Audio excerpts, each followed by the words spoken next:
अस्सलाम वालेकुम रहमतुल्लाहि वबरकातुहू। एक दोस्त जो अरसे दराज से मुल्क से बैर मुकीम था, मैंने इनसे एक सवाल किया कि अंग्रेज़ी लोग हमारी निस्बत कितनी जायदादें बनाते हैं। तो उन्होंने जवाब दिया, अक्सरियत अपना मकान तक नहीं बनाते, यानी किराए के मकान पर गुजारा करते हैं। मैं हैरान हुआ, इतना कुछ होने के बावजूद भी आखिर वो क्यों? तो जवाब मिला, इनका ख्याल है ज़िंदगी को एंजॉय करने का दौरानिया 30-40 साल हैं, बाकी बुढ़ापा है, बचपन है, फिर सब ख़त्म। इसलिए वो अपने वक्त को कीमती जानते हुए एंजॉय करते हैं और अपना टाइम जायदादें बनाने में ज़ाया नहीं करते। लेकिन हमारे यहाँ जवानी तो दौलत के लालच में ज़ाया की जाती है और फिर बुढ़ापे में भी जायदाद इकट्ठी करने की ख्वाहिश नहीं जाती, बल्कि जब तक मौत का फरिश्ता दरवाजे पे नहीं आ जाता तब तक खूब दौलत जमा की जाती है।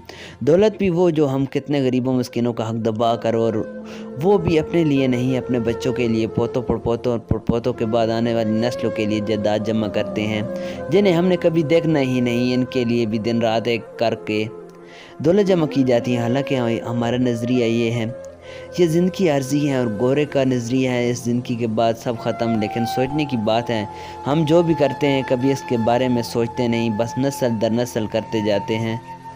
दोस्तों, इस चैनल को सब्सक्राइब करें, वीडियो आपको अच्छी लगे तो इसको लाइक करें और दोस्तों के साथ भी ज़रूर शेयर करें।